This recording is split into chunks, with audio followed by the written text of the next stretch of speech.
NFL DraftGary Davenport Sharks NFL Analyst February 9, 2019 Michael Reaves, Getty ImagesThe season is over and the Super Bowl in the rearview mirror, but in the NFL, the fun never ends. No sooner did the 2018 campaign conclude than the 2019 season began. And a big part of the first steps in any season is preparation for the upcoming draft. As NFL teams pore over hours of tape and review scouting profiles in advance of the 2019 NFL Scouting Combine, some players will stand out because of their size, or their speed, or their production at the collegiate level. Other players, however, stand out for all the wrong reasons. For some, it's a matter of injuries. For others, it's issues and troubles off the field. Others still have less than ideal measurables in one or more categories. That hasn't stopped many from being considered first-round prospects, but it does add substantial risk to making such a hefty investment in these youngsters.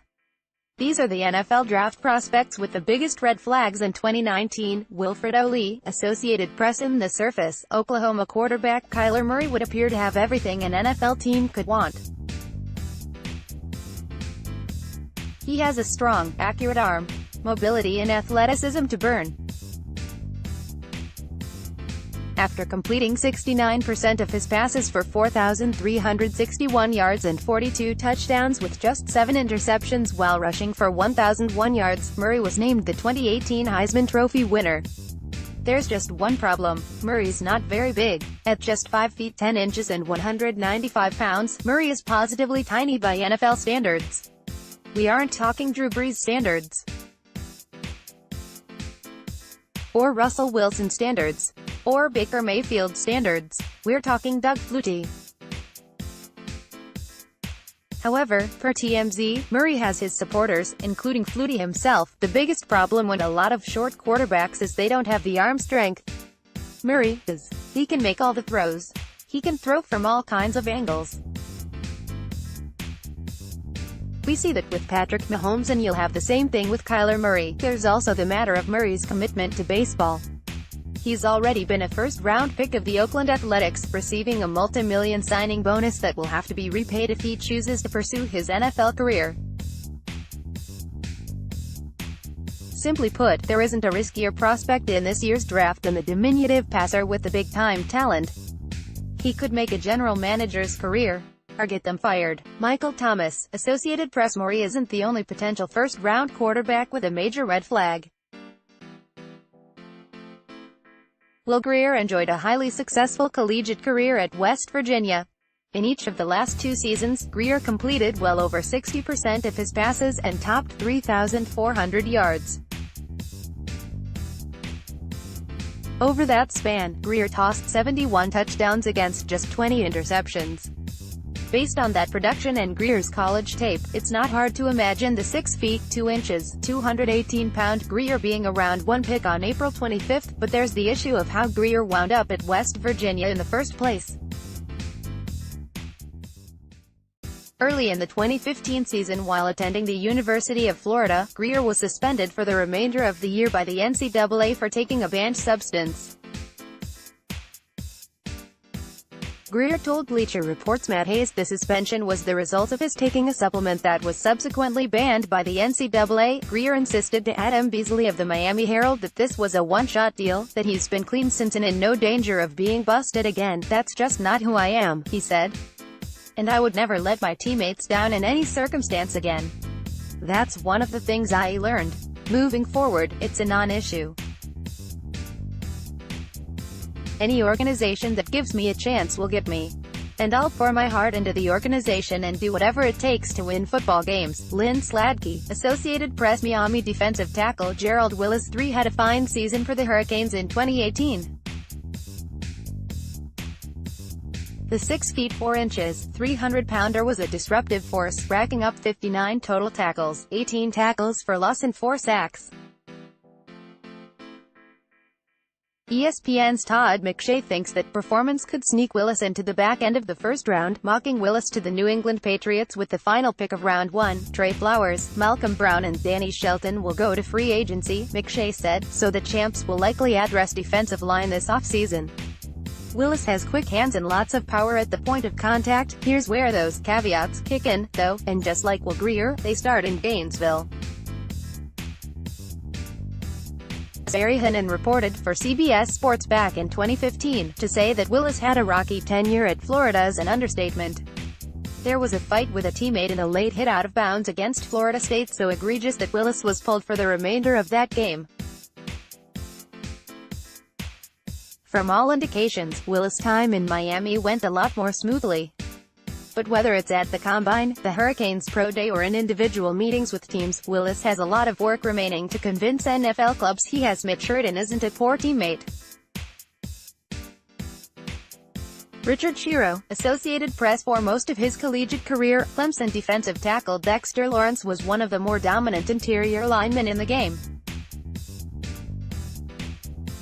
The 6 feet 4 inches, 350-pound behemoth of a tackle didn't post huge numbers in 2018, 37 tackles, 7.5 tackles for loss, 1.5 sacks, but big numbers aren't Lawrence's game. It's tying up blockers so that others can make plays, clogging lanes in the run game, pushing the pocket back into a quarterback's face. But while most of Lawrence's career went well, it didn't end on the best of terms. As ESPN reported, Lawrence, along with 2 other players, was suspended for both of Clemson's playoff games this past season after testing positive for ostarine, a banned substance that is not approved by the Food and Drug Administration and is not legally for sale in the United States. For his part, Lawrence insisted he would not take a banned substance knowingly. "We get tested regularly, and we know not to do anything stupid or selfish like that," Lawrence said last week. "That's why this is such a shock. In all likelihood, Lawrence is still going to be a first-round pick, especially if he shows well at the scouting combine. But in some respects, the recency of Lawrence's failed test makes his situation that much worse than Grier's. There hasn't been a stretch of trouble-free time to mollify an NFL team's misgivings." Jim Lytle, Associated Press. In a draft class stacked with talent on the defensive line, Dexter Lawrence isn't the only interior lineman with red flags.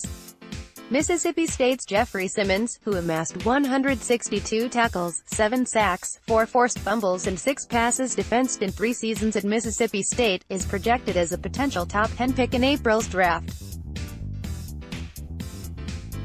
But he won't be able to solidify that status at February's scouting combine. As NFL Network's Tom Pelissero reported, Simmons has been barred from the 2019 Scouting Combine for failing to meet the criteria under the league's policy regarding issues of violence. "It is important for us to remain strongly committed to league values as we demonstrate to our fans, future players, coaches, general managers, and others who support our game that character matters," NFL Football Operations Executive Vice President Troy Vincent said in a memo to NFL teams. The ban dates back to a 2016 video in which Simmons struck a woman. He pled no contest to simple assault and was found guilty of malicious mischief. The Bulldogs suspended him for 1 game. "I live and learn," said Simmons in 2017. "If I can go back and redo it all, I wouldn't do what I did. I regret doing it, but I have to live and learn from it." Simmons hasn't given any reason to be concerned since then, but the Indy ban reinforces how much work he still has to do ahead of the draft. Jim Lytle, Associated Press. Yep. Another Bulldog. In recent weeks, most of the run surrounding Mississippi State defensive end Montez Sweat has been positive. Per Chase Goodred and Lance Zierlein of NFL.com, the 6 feet 6 inches, 252-pound Sweat, who piled up 53 tackles, 14 tackles for loss and 11.5 sacks at Mississippi State in 2018, shined in Mobile at the Senior Bowl, so much so that he may have worked his way into the top 10 of this year's draft. However, there is an issue with Sweat, an issue that's been all but glossed over publicly but one that NFL teams are no doubt keeping track of. You see, Mississippi State isn't the first place Sweat played college ball at. After barely playing in 2014 and redshirting in 2015 at Michigan State, Sweat left the Spartans in April of 2016 for what were deemed personal reasons. However, per Mike Griffith of MLive, Sweat ran into disciplinary issues at Michigan State, including a lengthy, albeit unspecified, suspension. By all indications, Sweat has kept his nose clean over the last couple of years. But before an NFL team invests tens of millions of dollars in Sweat, you can bet the rent they will both want to know exactly what happened and receive assurances that his disciplinary problems are behind him. Suo Grotsky, Associated Press. Not all players with red flags are first-round prospects. And not all red flags are related to off-field concerns. In 2017, Oklahoma tailback Rodney Anderson was one of the best runners in college football. The 6 feet 2 inches, 218-pounder rolled for over 1,100 yards and 13 touchdowns, averaging over 6 yards at carry. Anderson entered the 2018 season fifth among running backs on Matt Miller's big board here at Bleacher Report. Then came a knee injury in September that ended Anderson's 2018 season. As Tom Fornelli reported for CBS Sports, back when the injury occurred, Oklahoma head coach Lincoln Riley expressed confidence that Anderson could rebound. "We're heartbroken for him," said Riley. "He's overcome so much in his career, and if anybody can do it again, it's Rodney. He's played a lot of great football and has a lot more ahead of him. Just a tremendous person and player, and we'll miss him on the field." Just that lone knee injury would be an issue in and of itself. But it's just the tip of the injury iceberg with Anderson. He played in only 2 games as a freshman in 2015 before breaking his leg, and missed all of the 2016 campaign with a fractured vertebrae in his neck. That's one healthy season in 4 years, for those of you scoring at home. And red flags galore. Corey Perrine, Getty ImagesThe. So far, we've seen players with red flags related to off-the-field transgressions, and others with issues related to injuries. In the case of Michigan edge rusher Chase Winovich, the red flags are a bit of a double dip. The first is injury.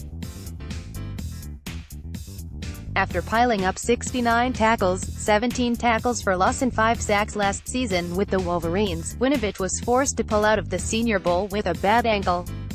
That injury isn't believed to be especially serious, but there's going to be tremendous pressure on Winovich to get healthy in advance of the scouting combine at month's end. That's because of the second red flag, the dreaded tweener syndrome. Winovich played with his hand in the dirt in Ann Arbor, but at 6 feet 3 inches and 255 pounds, he's undersized by NFL standards to play at defensive end. However, while Winovich is a hard-nosed player with a great motor, he's not exactly using the sort of athleticism he'd need to succeed standing up as an outside linebacker. Winovich is going to have to show well in drills at the combine to alleviate concerns from 4-3 and 3-4 teams alike. The 4-3 squads are going to want to see strength and power. The 3-4 teams are going to want to see speed and quickness. And everyone's going to want to see Winovich at 100%.